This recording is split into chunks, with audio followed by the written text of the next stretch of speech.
Plato's Closet in West Ashley and North Charleston are springing up cash. Just sell us your gently used warm weather styles like tees, shorts, sandals, and more. We're paying cash on the spot for gently used spring styles for guys and girls. Support sustainable fashion. This spring, do your thing and recycle the spring-inspired clothes, shoes, and accessories that are just hanging in your closet for cash on the spot. Let your spring clothes bloom into cash at Plato's Closet. Plato's Closet, located in West Ashley on Sam Rittenberg Boulevard and North Charleston on Rivers Avenue.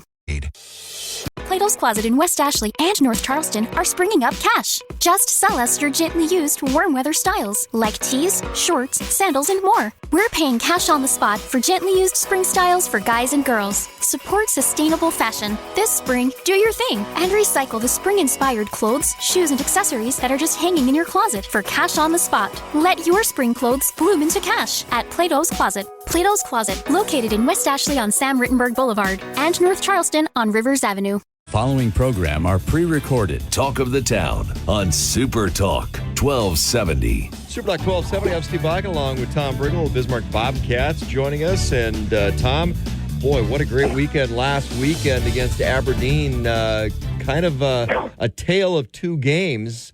The first game, a little bit of a scoring fest, 7-4. Second game, a little bit more of a defensive match. Walk us through Friday night. 7 goals. Bobcats kind of were humming a little bit.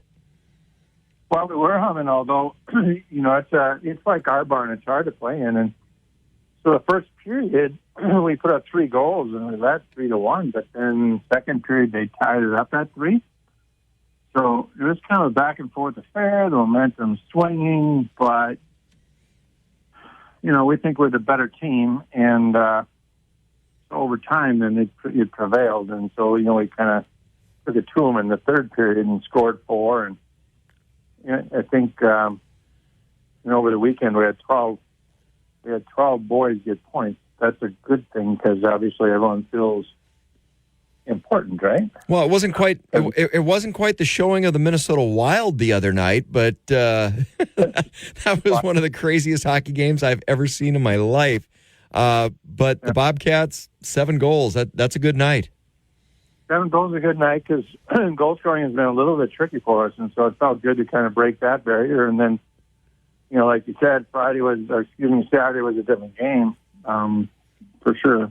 So Friday night, 7-4. They tied it up 3-3. There's a little lapse in defense. What is that attributed to? Because that's the one. I mean, seeing somebody score 4 goals on the netminders and in the defense back there, that doesn't happen very often either. Well, like we've been talking, and it's one thing to talk, but it's another thing to perform and act on it. And, we think our forwards are outstanding, and all 4 lines are scoring historically point scorers, right?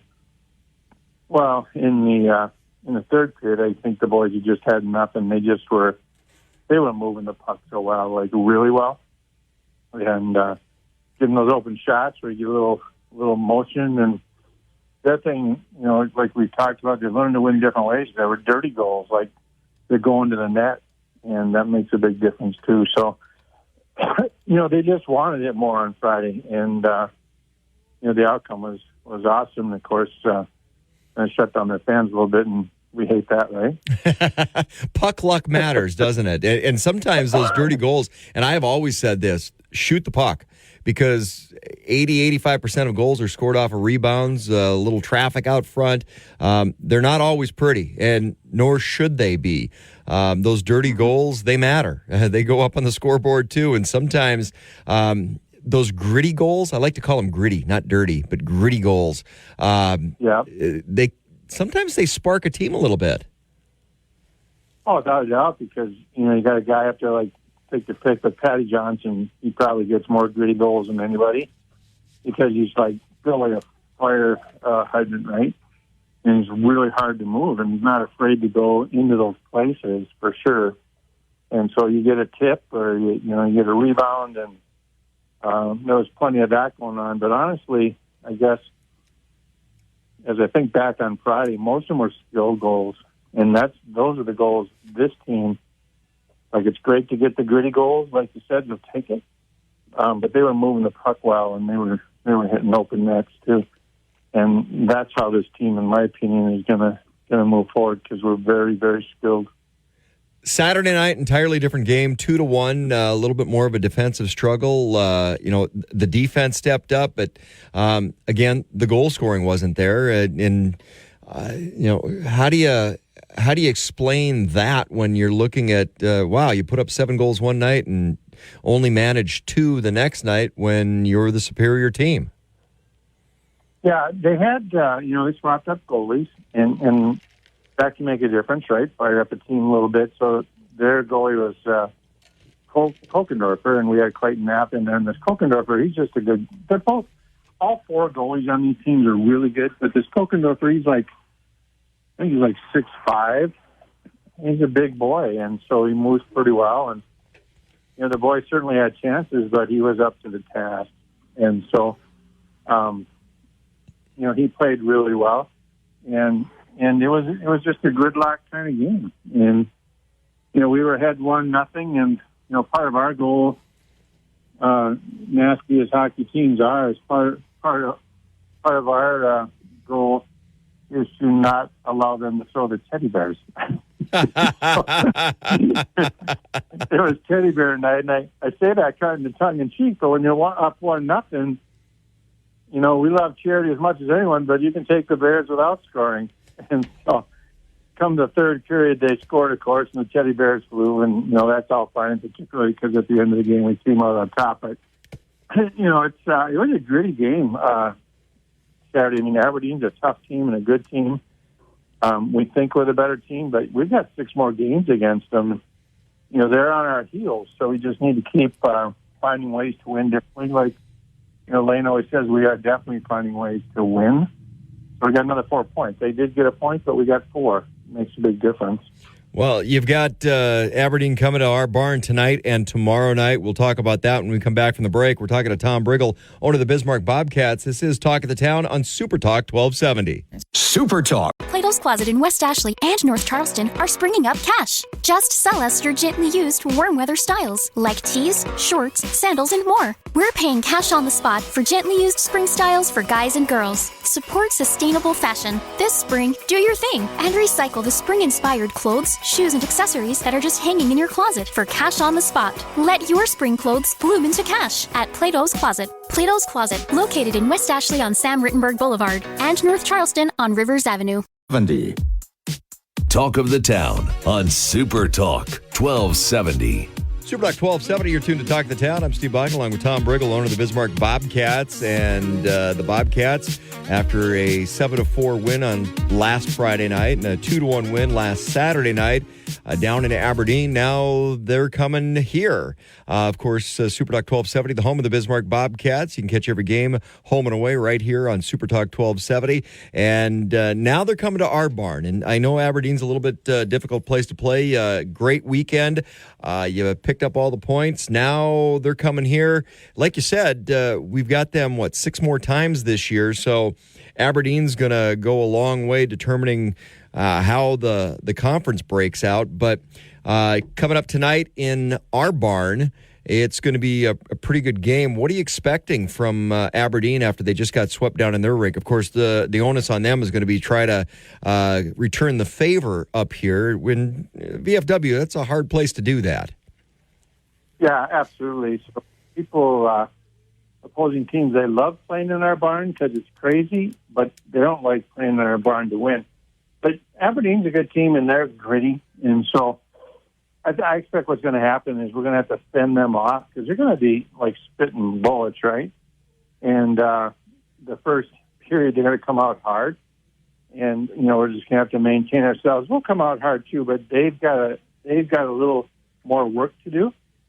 So they're going to come out hard, and once we get past that first period, we'll see what the score is. But I think that our team, over time during the course of the game, hopefully will take over and figure out, again, a way to bring home a couple points on Friday, and then hopefully it goes into Saturday as well.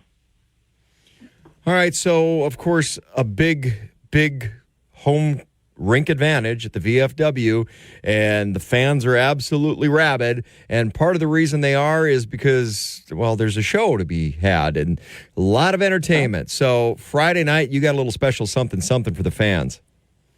Yeah, you got a little special something for the fans, don't you? Well, I am helping out with one of the mascots that's going to be there tonight. So yeah, Scratch's birthday. What's the name of your mascot again? Well, it's our puppy's birthday today, so oh, it is. Yeah, that's kind of my thing. So I got to celebrate our puppies. They'll be 6 months today. But you guys are having a little mascot fun tonight. We are. But bring the dog. That can be the mascot. Hey, I'll bring the puppies. All right, sounds good. I'm not sure if they can skate, but they do have four-wheel drive. Yeah, absolutely. I think next year we are going to have a wiener dog race. It'd be fun. So it's Scratch's birthday, though, tonight. And so we've got, 8 or 10 mascots from around town. And I'm not going to list them because I'll miss some. But they're going to have fun on the ice and have fun with the kids and each other in playing little reindeer games, whatever those might be on the ice, right? See, I think it's kind of cool that Scratch shares a birthday with our puppies. That's kind of cool. Yeah, he kind of likes the attention, to be honest. I don't know how old he is, but he's at least 27 or almost 30 now. But he likes the attention, so it's a good time. The kids love it, and so do the fans. And everyone loves Scratch, but it's fun to see the other mascots out and getting out, and they'll be giving out little coupons and trinkets, and so it's a fun night that way off the ice. And of course, every game starts with fire on ice, so we got, I think, now 1, 2, 3.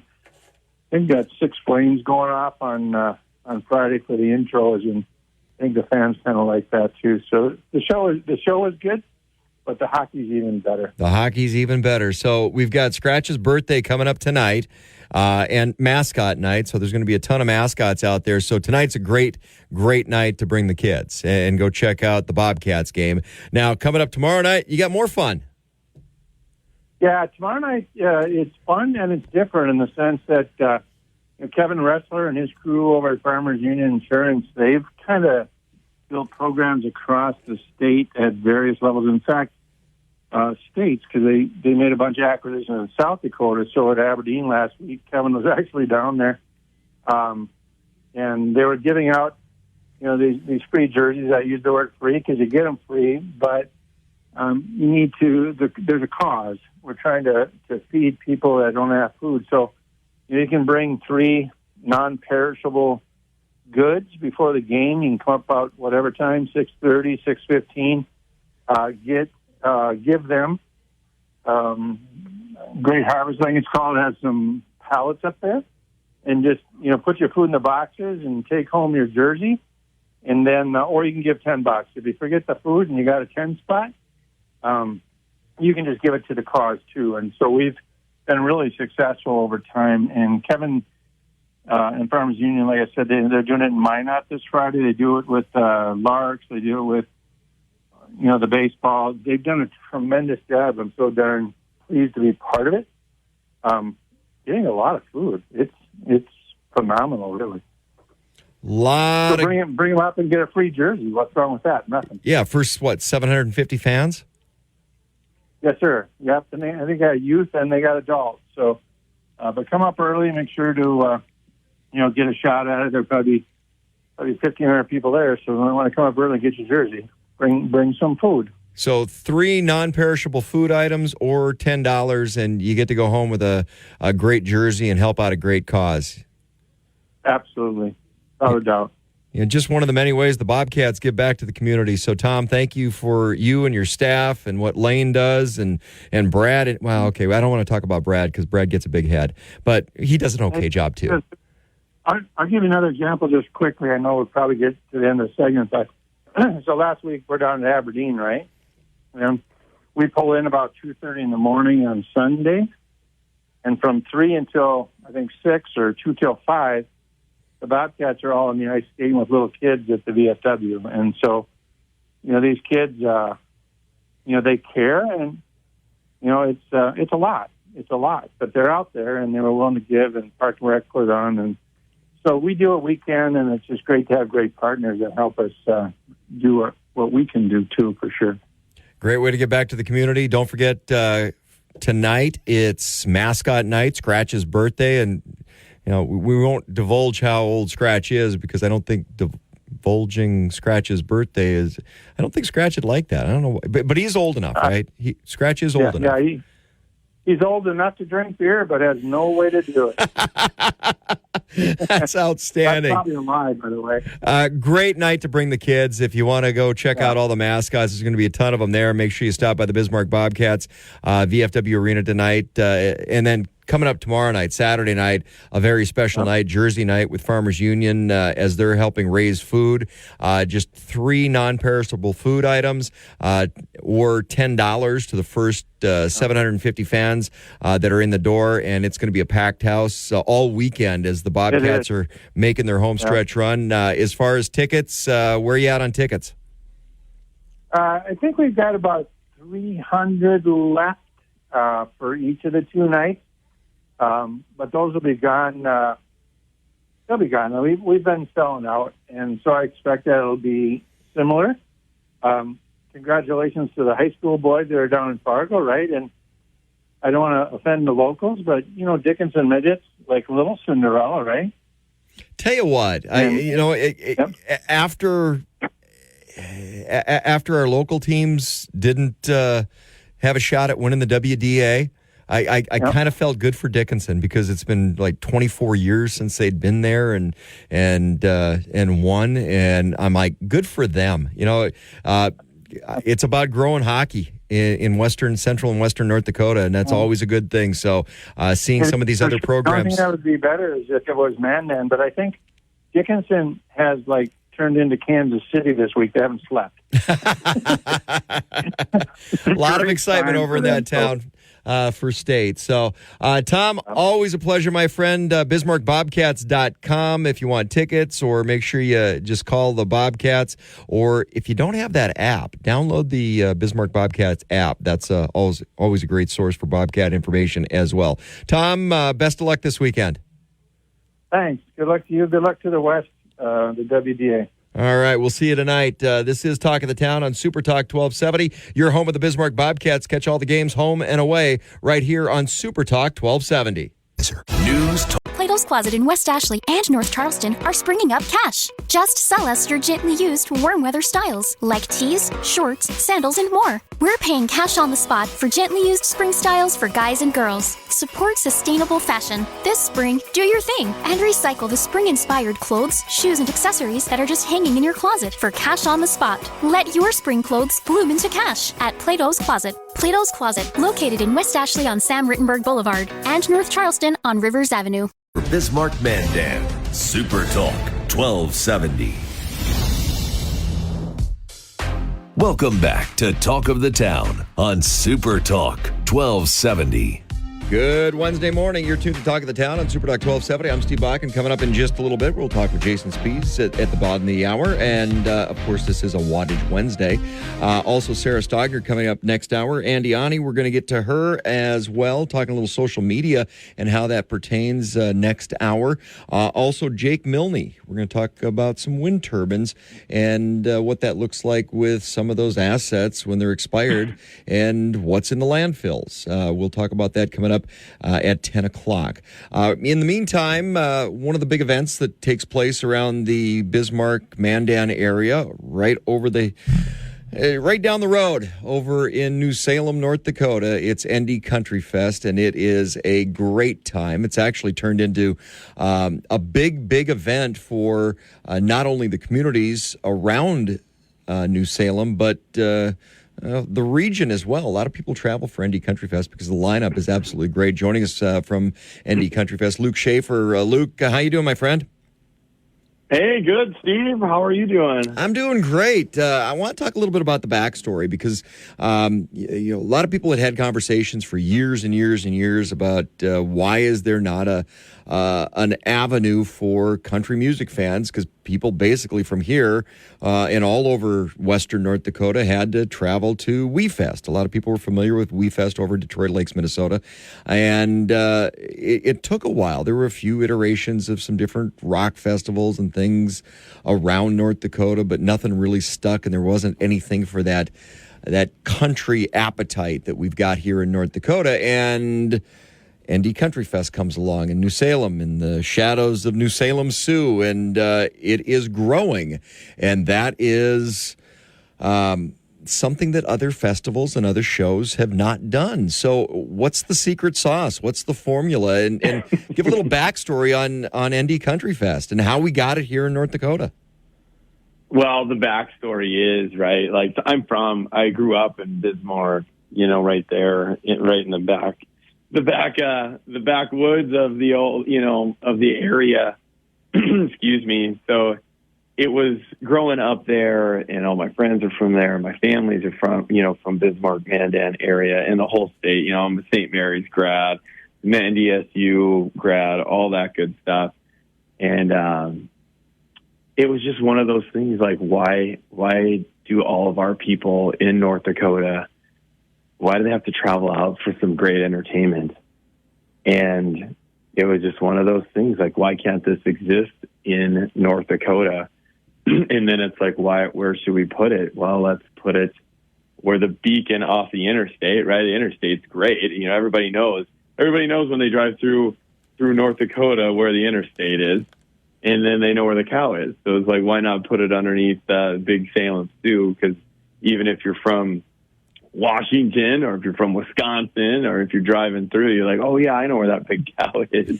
But that was the thing. It was like, why can't this exist? And why do our people from North Dakota, why do they have to travel outside of the state to get great entertainment in a festival setting?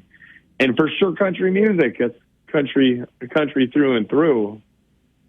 So when you're talking about building a festival, because you mentioned New Salem Sioux, and everybody knows that landmark, but the property below New Salem Sioux is also kind of key to that, because if you're going to build out a festival, you have to have the camping, you have to have room to grow into, and I've seen that with some of the other venues in North Dakota where they just haven't had the room to grow, so it kind of tails off and not around anymore. Tell us about the thought process of picking that location and then knowing that you've got room to grow into, maybe someday it is a Wee Fest or a Cheyenne Frontier Days or one of those larger premier events, but you got to have the room to grow into that. Well, and I don't know if a lot of listeners already know or not, but we did 65,000 people last year at our show. So it's big, and we pull from 40 different states, and we pull from, I think it's now 3 to 4 different provinces in Canada. So we're pulling people from all over the United States. So it's not just North Dakota. That's we're going into our seventh year, but we are becoming a definite national name, especially around the country music tour and scene, and the artists know us and the booking agencies know us. So it is quite big, and it's growing, and it's growing at a rate right now. The last 4 years, it's been growing at a rate of 30%, and I can tell you right now, where we sit today over last year is we're at a rate at 40% this year over last year, which is amazing. Now, to answer your question, yeah, I mean, the community was great. Everybody had their questions, right? The community was like, well, what are you going to do? Why do you want to put it here? It'll never, and then there's other, the naysayers, not necessarily the community, but just in general, of like, that'll never work. People tried this up in this area of North Dakota, and they tried this over there, and it only lasted 2 years. That only lasted 3 years. You're only going to make it 1 year, and that's it, and whatnot. But knowing a couple things, right? There was an appetite for it. There's demand for it because it's country music, and that never existed before in a festival setting. But you're right to go ahead and pick a place where you can expand. Well, shoot, in New Salem, if you get on top of the cow, you can see people driving out from Bismarck and driving back into Bismarck, right? It's so flat, right? There's room for everywhere. But doing the research on it, right? Doing the research on it and talking to the local landowners too, saying, hey, this is what I'm looking to do. what do you think if it does expand and we do need camping? You know, would you consider, you know, a partnership to go ahead and use that land that's close? Because if it does get to a point where we need that land, would you be interested in talking? And they're all like, yeah, we're here to support it. We think it'd be good for not only the community of East Salem, but they were like, you know, it's a great thing for the state. And a lot of those folks there obviously do more than just that are just landowners in New Salem. A lot of those folks do a lot of things around the state too. So they were all in. They're like, best of luck and see what happens. And the first year it was like 2 nights of camping, and we just needed the camping grounds that was in the Morton County Fairgrounds area. And we did 1 night of music, which was Michael Ray was our headliner. He had the #1 song in country music at the time. 4,000 people show up for that one day. And it was like, I think we got something here. And now here we are, you know, years later. And now we're 4 days of country music, 4 nights of camping, 65,000 people. And it's just blown up. And just the support of the whole, you know, initially, right, it's that Bismarck, Mandan, New Salem, that 100-mile radius where it supported the first 2 years, and then it just blew up across the whole state. And then now it's gone across the whole United States. Like, if you we look at our dot map every week on our ticket sales, the dot map meaning where zip codes of where people are purchasing from. And we're just amazed every single week where actually more dots pop up around the country. And then especially, like I said, too, into Canada. We're talking with Luke Schaefer, ND Country Fest, and you know, you've grown into North Dakota's largest camping event. You're going from one stage to multiple stages. We'll talk about that and the lineup this year when we come back, and then something else you're working on concerning Tracy Bird. People may be familiar with that name as well. This is Talk of the Town on Super Talk 1270. Talk of the Town. With the new year brings new opportunities. We are truly Quest Super Talk. Plato's Closet in West Ashley and North Charleston are springing up cash. Just sell us your gently used warm weather styles like tees, shorts, sandals, and more. We're paying cash on the spot for gently used spring styles for guys and girls. Support sustainable fashion. This spring, do your thing and recycle the spring-inspired clothes, shoes, and accessories that are just hanging in your closet for cash on the spot. Let your spring clothes bloom into cash at Plato's Closet. Plato's Closet, located in West Ashley on Sam Rittenberg Boulevard and North Charleston on Rivers Avenue. Talk of the Town on Super Talk 1270. You're tuned to Talk of the Town on Super Talk 1270. I'm Steve Bakken. We're talking with Luke Schaefer, ND Country Fest, and from its humble beginnings to now multiple stages, and I mean multiple stages. We're talking with Luke Schaefer, and Luke, you guys have a main stage, secondary stage, Frontier Village, the NDCF main stage, nightly party. You guys have got it all going on out at New Salem. You know, when we say music festival, we really mean music festival. All the pieces. Right. Literally, you can show up and you can have dang near 14 hours straight of live music from when you get there all the way until, you know, when we shut down at about 2 a.m. So there's music all the way across the board. So, like, obviously our main stage, which has our main artist, this opens up when we call our music festival bowl.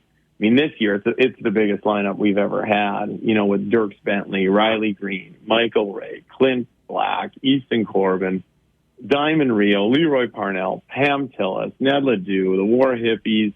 The list goes on and on and on. And you can check. We'll end up doing off of that main stage roughly about 23 artists just off of the main stage in 4 days. But then we also have every night, we have our nightly after party. As soon as the main stage is done, we have another stage that's in our big, huge tent in the back of the bowl area that has our DJ Do, which DJ Do is our DJ that runs all the way from, with our after party, all the way from 12:30 all the way till 2 a.m. He's also our MC of the whole show. But Do is a great friend of mine. I don't know if a lot of people are familiar with Phoenix and the Phoenix Open or the Houston Rodeo or the NFR. If they've ever been to those other events.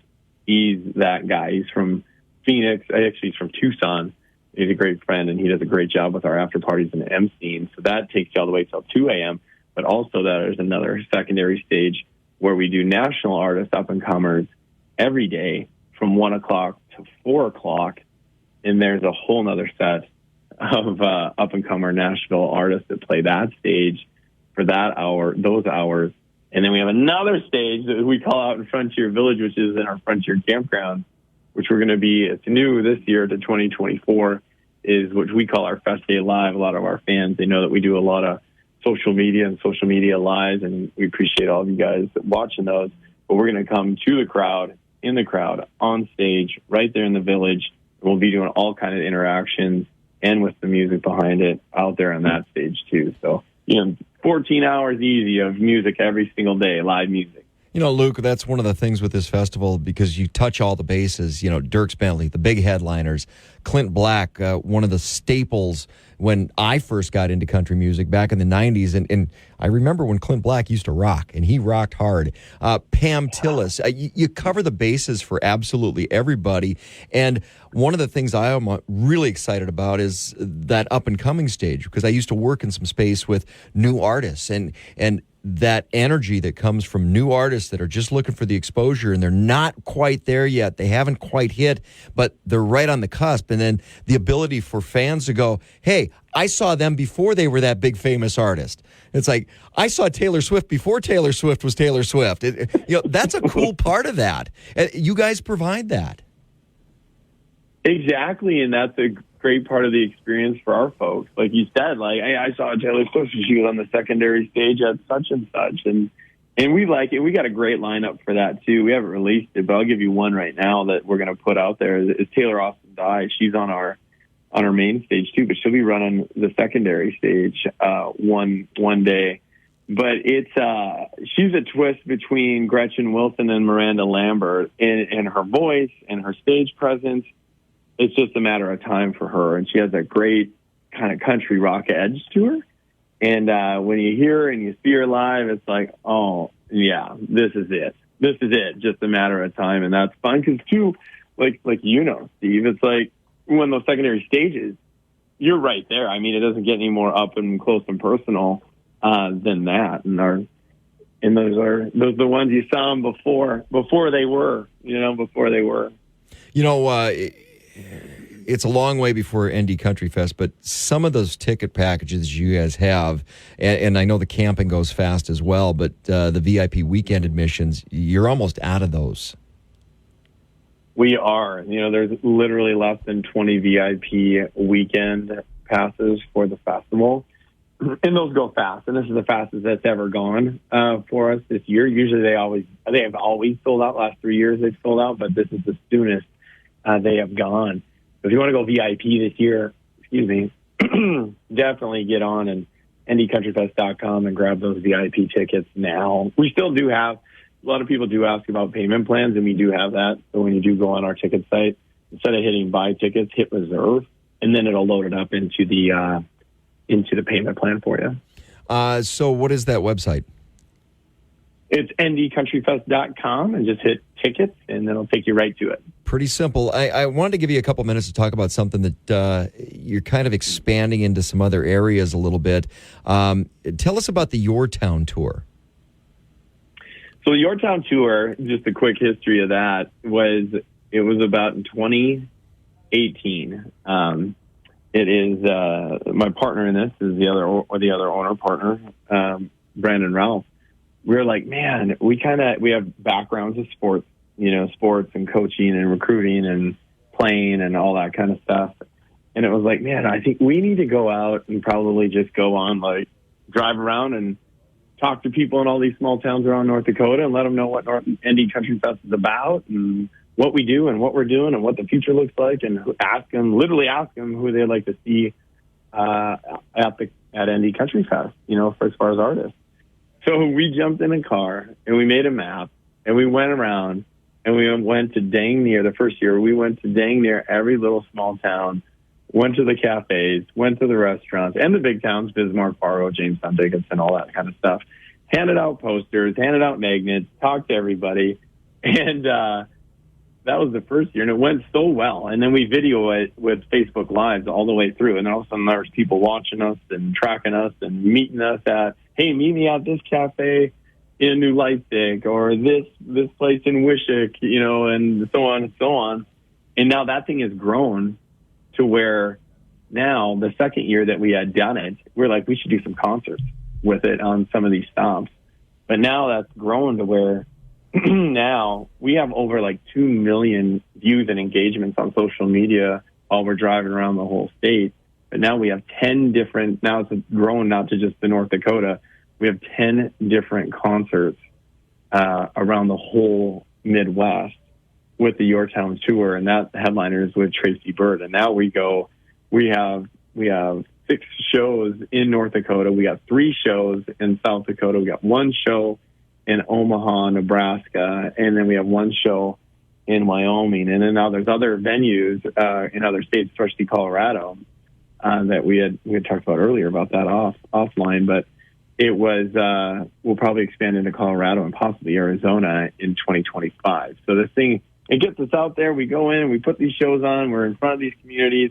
It's a great show. Usually they're smaller venues and a big name, and it's a great experience for everybody. And it gets the ND Country Fest name out there and brand out there. And a lot of times what happens as soon as we put these shows on, say like in Gillette, Wyoming, a lot of folks will purchase our tickets and come to the show in July, to the festival. And it's really great for us. And we come out and see everybody, and we talk to everybody, and we're not behind any type of desk or anything like that or nothing. We're out and about, and that's what we love to do, is talk to the people and be in front of the people and be in front of our guests and potentially new guests. Looking forward to ND Country Fest coming up again this year. It is going to be a great time, growing every year out at New Salem, camping, 4 days of country music, different stages, different atmospheres, different genres of country music, which is really a cool part as well. A lot for everybody.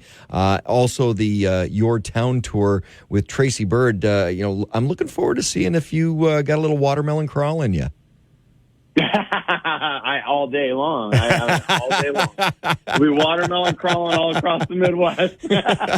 Perfect, Luke. Once again, people want to find out more information, ndcountryfest.com for the Your Town tour or ND Country Fest, those VIP packages. You can actually put them on a payment plan, but those are going extremely fast. Luke, looking forward to another update. Hey, thank you. Thanks for having me, and we look forward to the future with you guys, too. Luke Schaefer, ND Country Fest, coming up in the very near future. Also, the Your Town tour with Tracy Byrd. This is Talk of the Town on Super Talk 1270. Hello, North Dakota. Joe Gigante, host of the Regular Joe Show, now heard weeknights 9 to midnight here on Super Talk 1270. Together we'll tackle the hottest topics, be it politics, entertainment, or the culture, unapologetically through the lens of true conservatism, all while remembering to laugh and have a little bit of fun. Live life boldly. The Regular Joe Show, weekday evenings starting at 9 on Super Talk 1270 and the free Super Talk 1270 mobile app. Talk of the Town, weekday mornings starting at 9 on Super Talk 1270 and the free Super Talk 1270 mobile app.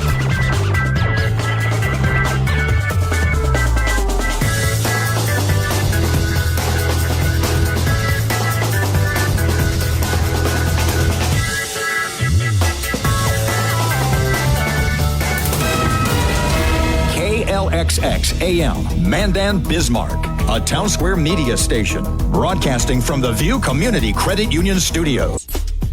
Plato's Closet in West Ashley and North Charleston are springing up cash. Just sell us your gently used warm weather styles like tees, shorts, sandals, and more. We're paying cash on the spot for gently used spring styles for guys and girls. Support sustainable fashion. This spring, do your thing and recycle the spring-inspired clothes, shoes, and accessories that are just hanging in your closet for cash on the spot. Let your spring clothes bloom into cash at Plato's Closet. Plato's Closet, located in West Ashley on Sam Rittenberg Boulevard and North Charleston on Rivers Avenue.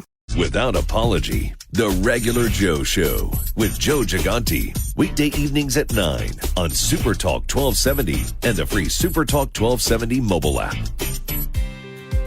Portions of the following program are pre-recorded. Welcome back to Talk of the Town on Super Talk 1270. You're tuned to Talk of the Town on Super Talk 1270. I'm Steve Bonkin. Jeb Williams joining us from North Dakota Game and Fish, kind of a year in review. We'll talk a little bit about some of these colder temperatures we've got coming up. Also, what's coming ahead in 2024. And we're going to talk a little bit about the late start of the ice fishing season. But year in review, so we've got all the seasons pretty much wrapped up. Pheasant season was kind of spotty this year. I didn't get out nearly as much as I wanted to because we had a litter of puppies. But everybody I talked to was kind of hit and miss. Waterfowl was good this year because of the warm weather late. That turned out really well. Deer season, people were actually concerned that it might be too warm to hang a deer. So kind of an interesting hunting season this fall. No doubt about that, Steve. And Happy New Year, by the way, to you and all the listeners. And, I think this fall is probably a good example of a statement that, one of our staff made a number of years ago that I've never forgotten, and how right he was in talking about how in North Dakota, if you're one-dimensional, if you're somebody that just enjoys pheasant hunting or just enjoys waterfowl hunting or deer hunting, that there's going to be lots of ebbs and flows, right? But if you're somebody that appreciates the outdoor opportunities in a more holistic perspective, whether it's catching pike on Lake Oahe or any of our other lakes, and having the opportunity to go out and chase coyotes, you're always going to have something that's on the upper end. And I think that's kind of where we're at right now. From a deer perspective, obviously there's people out there that I think we're hoping they'd like to see more deer hunting opportunities. So would we as a department. But, you have to manage through the low number years as well. And that means, reducing opportunities, reducing tags, those types of things. And, but talking about pheasants, that there's no doubt that some areas we had some really good pheasant numbers, and a lot of cases, a lot of places you didn't think about, though. No, places that were like, wait a minute, I haven't hunted there because I haven't been pheasants there for a long time, and there's good bird numbers there. Yeah, and so and then Southwest a little soft. Yeah, there's no doubt. I think that's has been shifting the last number of years. There's been pretty significant habitat changes. In the Southwest. You go back 10 to 15 years, and that was where we had an awful lot of CRP in the state. And obviously, a part of the state, when you have those type of habitat conditions, you can produce a lot of pheasants in a short amount of time. Or now that trend has kind of gone away a little bit, and so some of the other parts of the state are actually doing better when it comes to pheasant hunting, more so than the Southwest. But there's still opportunities down there. We know that. And one of the things that was nice about this fall, though, is that people actually did have the entire fall to hunt. Last year we had the early November snow that arrived and never left. And I'm typically a late season guy. I don't get out until after Thanksgiving because I like frozen slough bottoms, and I'm a slough bottom guy. Exactly. I didn't get to hunt them again this year either. Yeah. So they were open. So that was a big difference. And anytime you have that, that just extends the opportunity out there. People enjoy that. It's late season hunting is, you maybe don't have the crowds. You just, there's lots of different things. All the row crops, are usually down. And so, there's some additional opportunity that's provided, and this fall was definitely that case compared to last year, and people certainly missed that opportunity last year. A lot of bird numbers up though when you start talking about sharp-tailed grouse and Hungarian partridge. The resurgence for Huns has been phenomenal this year. Yeah, and that's been a trend the last couple of years too. But I think we're going to even see. Well, we definitely will see. I was going to say, I think we're going to see it, but we will definitely see additional harvests this year associated with our Hungarian partridge, simply because of number one, the numbers, but then again, the extended fall, the extending hunting opportunity that people had when they're out specifically pheasant hunting, but of course, bumping a couple coveys of partridge. Absolutely. Traditionally, in places that kind of gets you a little jazzed. Well, it's fun. You're right? like, sharps. I just saw sharps. Yeah, I just saw Huns. Exactly. That mixed bag. Yeah. That's part of being in the outdoors in North Dakota. You wind up getting that opportunity for those mixed bags. Yeah, and it depends on kind of what generation you are, but there are a lot of folks that remember only going out and 4 sharp tails or 4 partridge, right. And then maybe an occasional pheasant type scenario, But now that's switched quite a bit, and so now, but it is having that opportunity at all 3 species when you're out there hunting is, meaningful. The fourth fun species, we don't talk about it very much because we have specific areas in the state, rough grouse. And I grew up rough grouse hunting. Grand Forks, I'd run up to the Pembina Gorge and do quite a bit of rough grouse hunting. Cyclical, though, Sure. that 10-year cycle with roughies.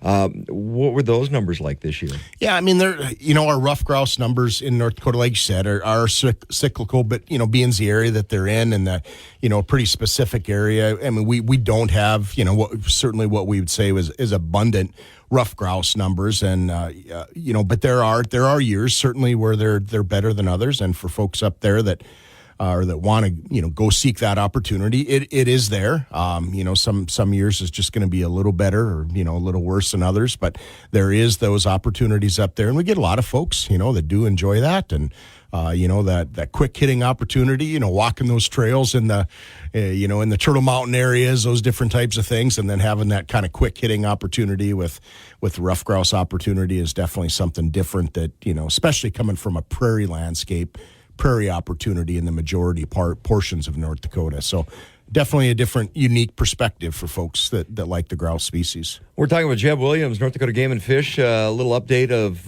what last season looked like, a wrap-up on the year, and we're going to get into what the coming year, 2024, is going to look like. And there's some dates that are coming up rather quickly you need to know about. This is Talk of the Town. I'm Steve Bakken on Super Talk 1270. Super Talk. When everyone's on the same page, getting things done at work is easy.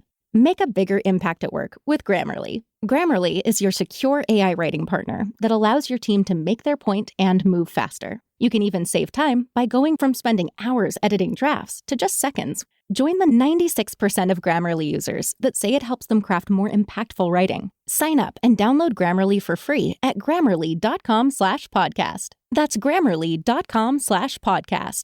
Easier said, done. Talk of the Town on Super Talk 1270.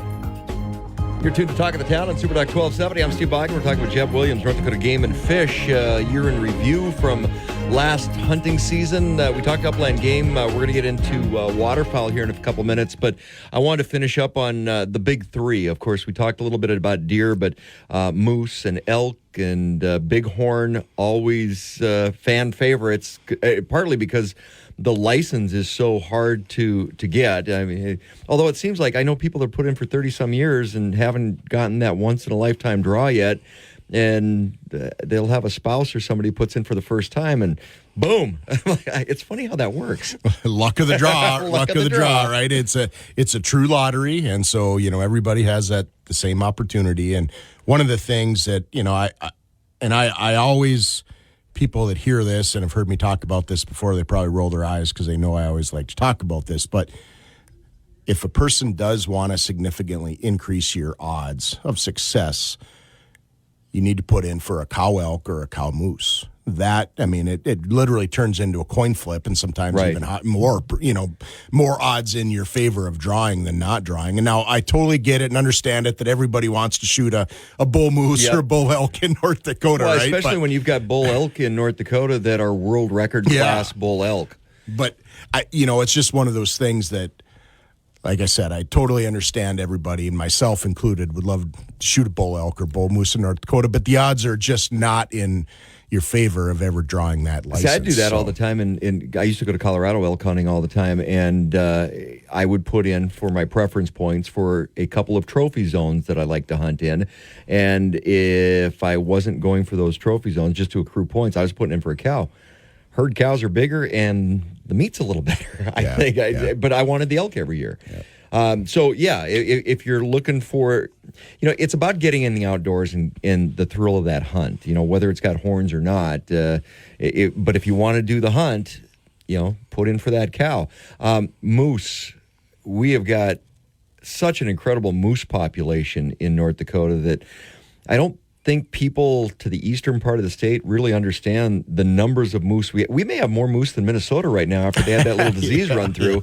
We got a lot of moose. Yeah, the north central and northwest part of North Dakota has, over the last several years now, our moose numbers have really filled into that area more so than the traditional northeast portion of North Dakota, and our numbers have been doing good. We have been putting a fair amount of pressure on them the last number of years, just due to some landowner concerns, landowner tolerance, that type of thing, and And with moose, it's quite a bit different too, right? I mean, you as a department, when we issue a moose license, we pretty much count that license is going to be harvested. It's a very high success rate. Moose is certainly bighorn sheep. They're definitely our highest success rates, and so. We know that in North Dakota, obviously, you have that ability to, remove moose, off the landscape in a short amount of time, if that's your goal. And like everything we do in North Dakota, there's a lot that depends on landowner tolerance. And, we know that, for the most part, landowners are pretty good, pretty accepting of moose, but, they are a big animal. They can, get to be a pain here and there with some fences, that type of thing. And so, they have no predators in North Dakota. That's why they sit there and get big. Yeah. One of the things I always look at with a healthy population of any of the large animals, when you start seeing triplets with deer, it's a healthy population. When you start seeing triplets in moose, they have a healthy population.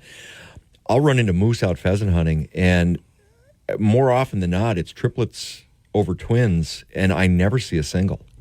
It's just, that means there's a healthy population out there. Yeah. There's no doubt we're pretty blessed with a healthy moose population. Again for what North Dakota has for our habitat base, and then getting into just some of the neat success stories out there. We.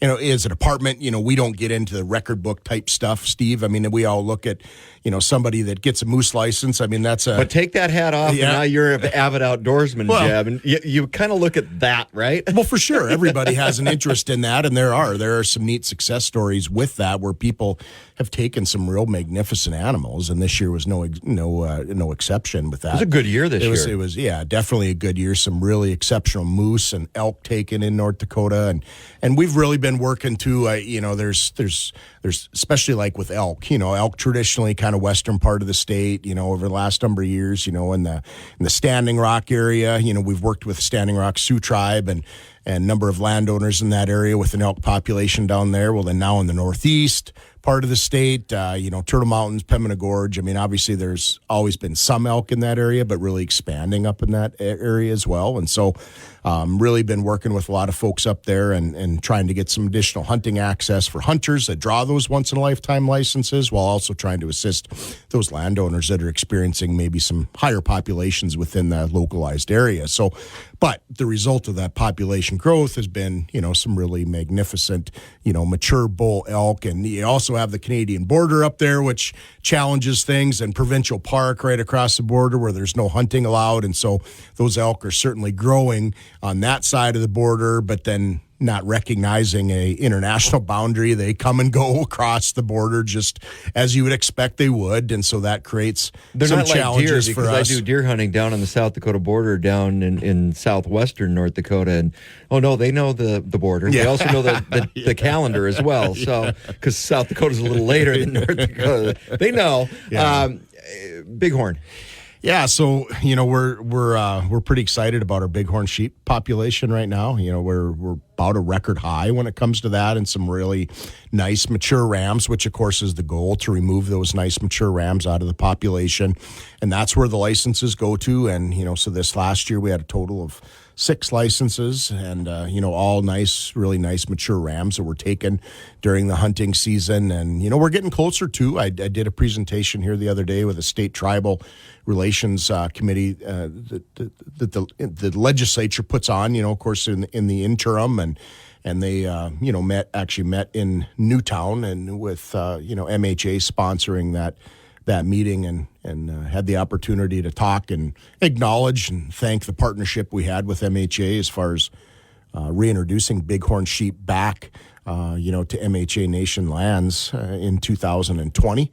And so those numbers are doing phenomenal. The reproduction and recruitment of the bighorn sheep numbers. We started with approximately 30 bighorn sheep that were brought from Rocky Boy Indian Reservation just west of Havre, Montana.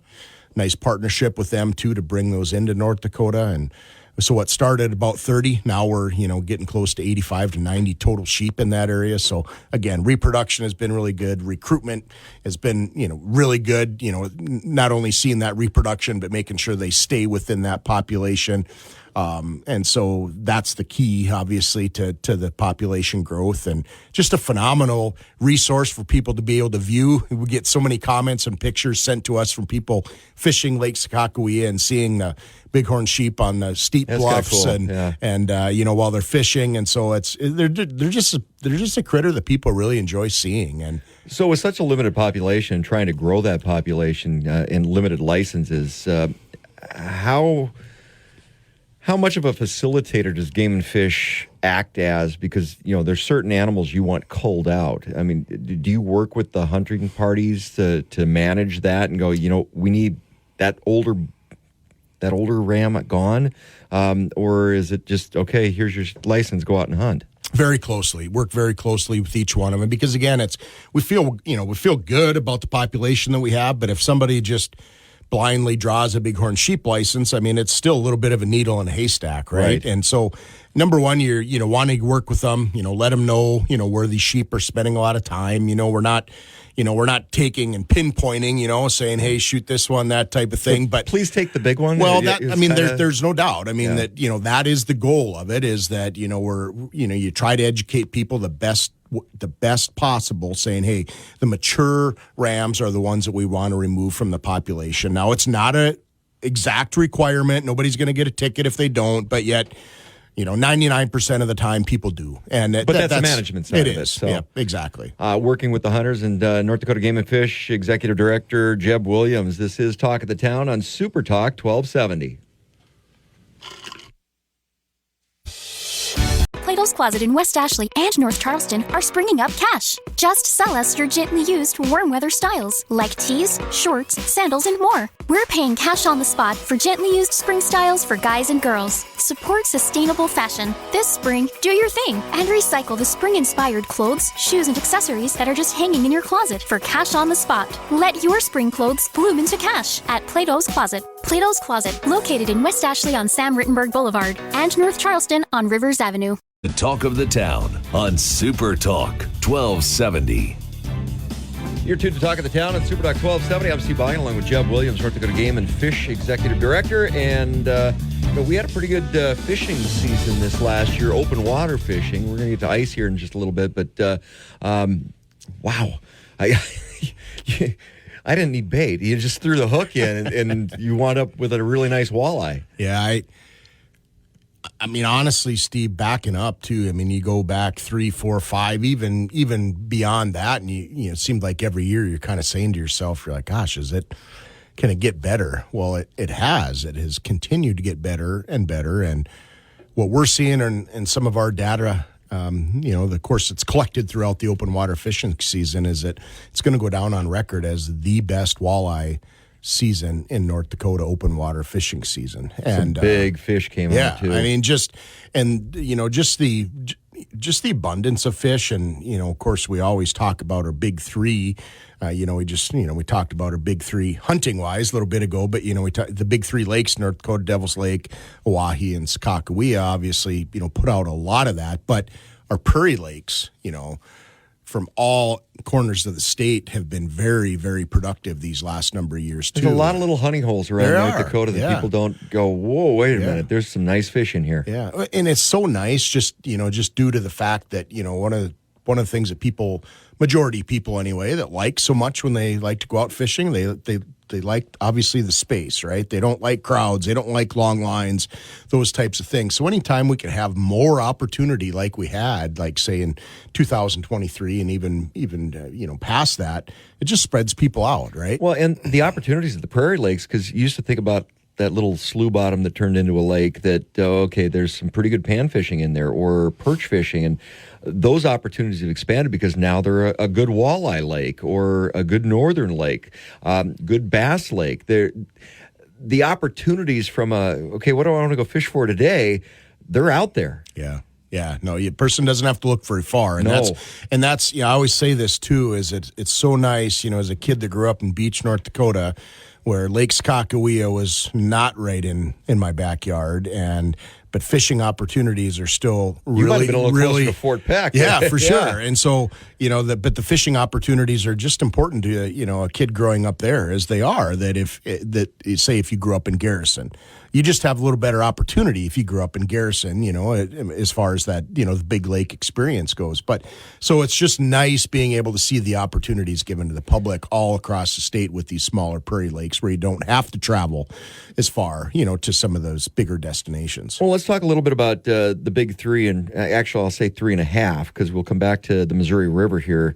But Devil's Lake was a big producer, winter ice fishing, walleye in the summer, great lake. Skakawea has kind of blown it out of the water. Yeah, it has. And we saw that too. I mean, a lot of people asking a lot of questions. Obviously, there's lots of forage fish in there. That's a good thing. Anytime, you're looking at, growing that population, having good, healthy fish, that's super important. Obviously, water levels. We've been blessed with good water levels the last couple of years when we were actually, kind of concerned not too many years ago about the direction of Lake Skakawea water levels. And so we've been blessed, with some good spring rains and snows in Montana that have really contributed to filling up Lake Skakawea and then being able to maintain that elevation level as well. So super important, when it comes to that fishery and obviously the sustainability of that lake and reproduction of, the game species, but then also, again, the forage fish, those types of things. So with what we're at right now with this winter and not a whole lot of snow, we had a lot of saturation, a lot of moisture in the soil, that rain event that we had here. You didn't get that a little further to the west. Montana's been fairly dry in eastern Montana. Are there concerns from Game and Fish about some of those water levels coming up this spring? I wouldn't say concerns. I mean, we went into, this winter in better condition as far as that lake elevation goes. So we're situated just a little bit better if we do get into a scenario where we don't get a lot of runoff from Montana. Now, obviously, it would be sure be nice if we would get some good runoff from Montana, and hopefully that winter snowpack picks up a little bit for any of the ski, folks that out there that like skiing, they'd like that as well. But then, again, just from our lake standpoint, we sure hope that picks up a little bit in some of those areas too. Oahe also great fishery this last summer. Yeah. You guys work, of course, with South Dakota Game and Fish, managing that as we share that resource. One of the things that popped up in Oahe, though, that is a little concerning, zebra mussels. Yeah, no doubt. And, not only the fact that, zebra mussels, but adult zebra mussels, so that tells you that they've probably been there a while. Now, the good news is that, it's a ways away from our border and, of course, downstream from us. So that's obviously good news. But, one of the things that's, unfortunately that we know about zebra mussels is that usually the way they move is by people, right? When it comes to that type of scenario, we know there's a lot of activity of people, coming and going, North Dakota, South Dakota, fishing Lake Oahe, both on our side and South Dakota side, and then, coming back into different parts and different areas. And so just the continued message of making sure that, your boat, you're clean, drain, and dry, right? Well, it's not just the boat, though. Yeah. It's ice fishing. Yeah. Because people that are ice fishing, you pick up and go drag the equipment from one to the other, and if you got a little foliage you might have picked up out of your hole and you pop over to another body of water, you have to be diligent year-round when it comes to zebra mussels. Yeah, it's not just summer. That's a good point, Steve. I think there's no doubt that the risk is less, in the winter months, just because of, you have much more control over the situation as far as that, the hole that you're ice fishing in front of versus, say, a boat type scenario that, a lot of times, even if you're doing everything correct, even in a boat scenario or a dock scenario, that type of thing, that, sometimes they can find those little hiding spots. But yeah, there's no doubt that people just, we need to continue to have that education out there to protect our bodies of water the best we can against, zebra mussels. I'm going to go back to the half now, Missouri River. And I don't think I've ever seen boats this late this year. A couple of weeks ago, I counted 12 boats from the Memorial Bridge on the river. And wow. And they were hammering them. Yeah. It had been a great fall. As long as that weather held, it was a great fall on the Missouri River. Yeah. Yeah. a person always kind of wonders, and I visited with a couple of them that I knew that were out there, and I, just kind of teasing them a little bit, just wondering, you weren't one of them? Is it? No, my boat's in storage, so I didn't even have any opportunity. I talked to people that were pounding them off the bank. Yeah. It was crazy this fall. And I was just curious, though, is it the uniqueness of the experience, or are people doing really well fishing? And I think it was both. I mean, people were really catching good fish, but too, just the uniqueness of being able to say you're on the fishing river. in Bismarck at the end of December. It was a crazy year for that. Yeah. But the fish numbers were there. They were, people were really catching some nice fish. I saw some pictures and talked to a guy down at Pony Express, and he was showing me some of the fish he was catching, and so it was nice. But, I was asking, kind of asking some of those guys too, do you ever get kind of nervous about the ramp, a little bit, freezing up a little bit just throughout, but our days were so nice that, obviously if it was super early in the morning or, late in the day after, people pulling boats out, and then the ramp maybe getting a little slick towards the end of the day. But I could see myself getting into a bad situation with, jackknifing my boat and my pickup sliding down the ramp. And but I don't know if I'd be brave enough to do that. But well, that's what those steel grates on the boat ramps are for. Well, I don't know. Some have them, some don't. So, So getting into some of the ice fishing, because now we're transitioning with the colder weather. We're finally getting into some ice fishing. It's still extremely dangerous ice conditions out there. Yeah, I think, certainly with the conditions we're getting into now, we're building some pretty good ice. But, just like we were just talking about, I mean, people open water fishing here in January in North Dakota. And, anybody that was, pheasant hunting up until the last weekend of the season and, first weekend in January, still, breaking through in different parts of the state, walking sloughs, that type of thing. I mean, that's just doesn't normally happen. And so, but definitely this stretch now, we're going to build a lot of ice, and it's going to be good ice, and we don't have any snow on top of it, that type of thing as far as insulation wise. So there's going to be some good ice that's built, but we're not starting this in middle of January with a tremendous ice base. So people still need to be, I think, educate themselves on what those conditions are.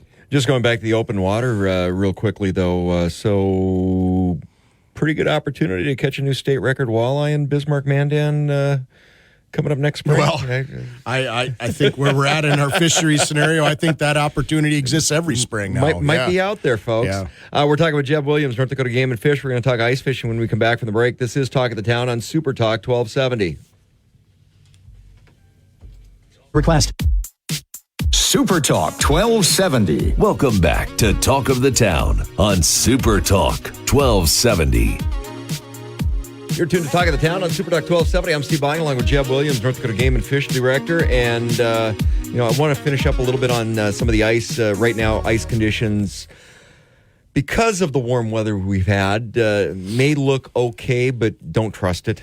Really don't trust it right now. Yeah, I think that's a good way to start it, Steve. Bring your safety stuff with you. For sure, yeah. I mean, it's one of those things we just, considering we're mid-January now, or close to anyway, it's... this is a discussion we usually have in November. Right. We're just not in normal conditions, and, we're definitely going to be building some ice with the colder temperatures now, but up to this point, there's been areas where, you have maybe 6-7 inches of ice, and, and like you pointed out earlier, too, we've just been getting...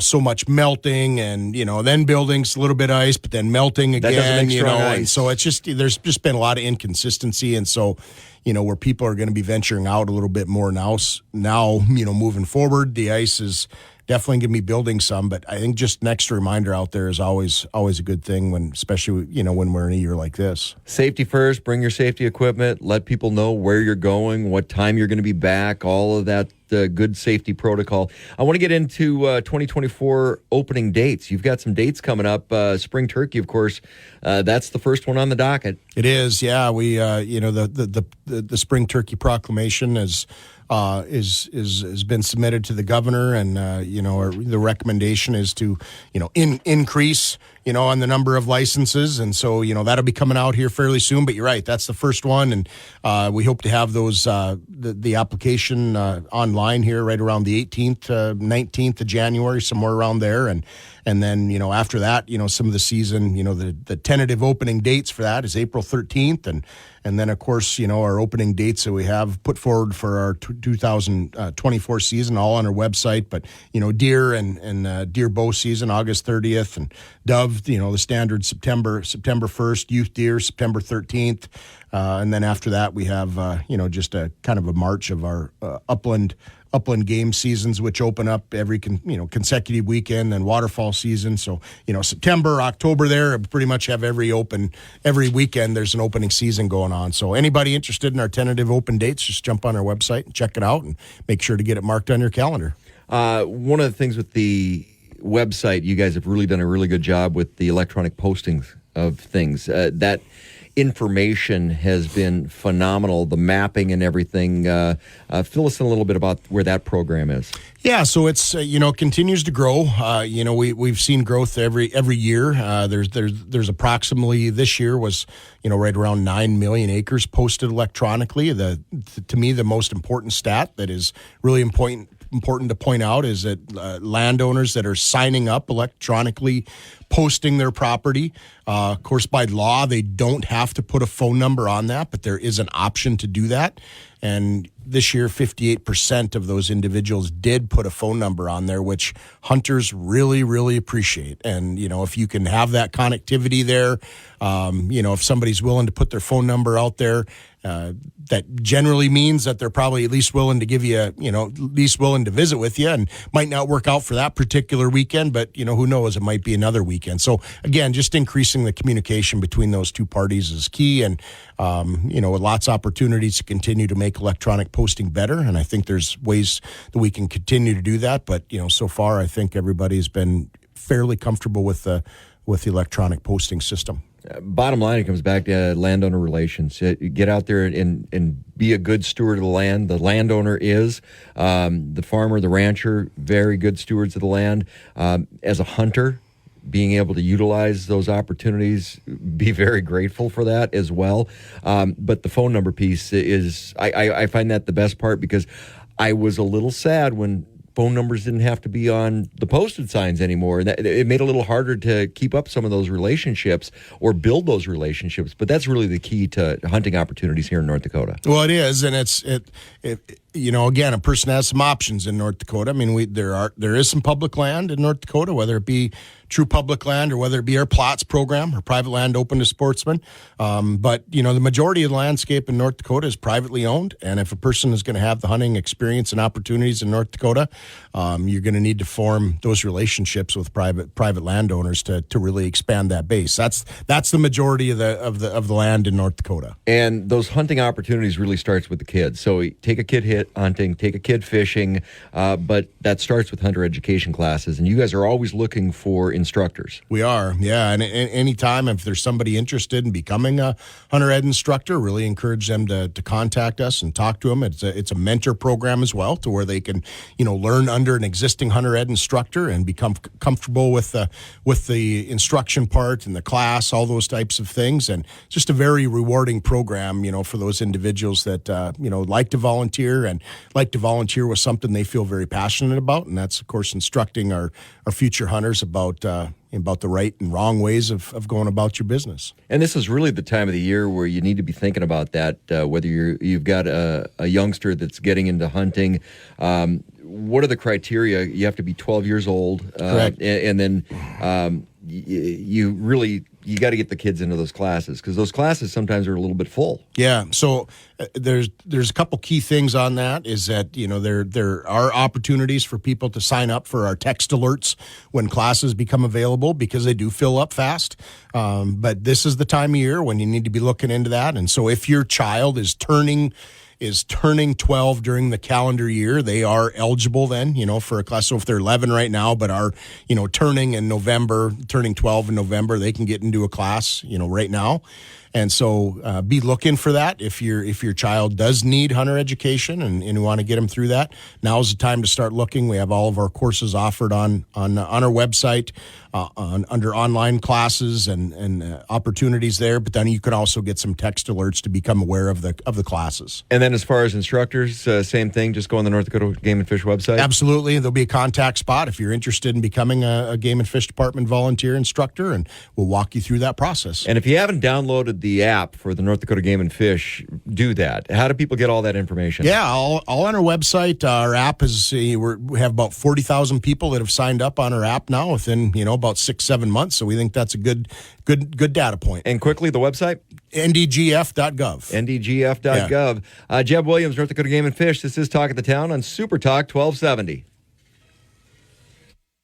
You've got questions? The Tax Man has answers. I'm Daria Albinger with today's tax tip. Between the W-2s, the bank statements, the letters from the charities, and where did I put that? Fill in the blank. You may be at loose ends right about now. So take a breath, log onto your computer, and go to the Internal Revenue Service website, irs.gov, or download the app, IRS to Go. Planning ahead for filing return yourself, then it has a lot of good information. It can help you, particularly if you're planning to file electronically, which we always would encourage you to do. IRS spokesman Eric Smith says take a few minutes now and save yourself considerable time once you begin to complete that return. Choose direct deposit if you're getting a refund. Choose to pay your taxes electronically. You'll have peace of mind that your payments are received and processed. So that's always a good option. So IRS.gov, always a good resource. With today's tax tip, Daria Albinger, ABC News. The Ramsey Show. Up to 50% of American families are paying their adult children's bills to an average of $1,482 a month. Wow. I've never seen it like this. 25% of millennials, their parents are paying their house payment, their rent, or they're living in their basement. You pay your kids' bills. Psychologists call that enabling. As a matter of fact, enabling is quite the opposite of loving. Practical financial advice from Dave Ramsey, starting at 5 p.m. weekdays on Super Talk 1270. Talk of the Town, weekday morning starting at 9 on Super Talk 1270 and the free Super Talk 1270 mobile app.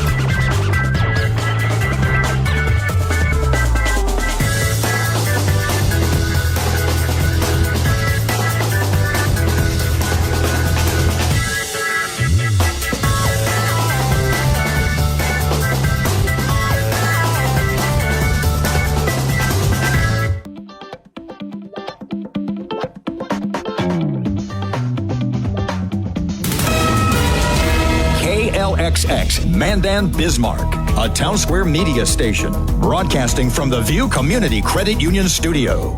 Plato's Closet in West Ashley and North Charleston are springing up cash. Just sell us your gently used warm weather styles like tees, shorts, sandals, and more. We're paying cash on the spot for gently used spring styles for guys and girls. Support sustainable fashion. This spring, do your thing and recycle the spring-inspired clothes, shoes, and accessories that are just hanging in your closet for cash on the spot. Let your spring clothes bloom into cash at Plato's Closet. Plato's Closet, located in West Ashley on Sam Rittenberg Boulevard and North Charleston on Rivers Avenue.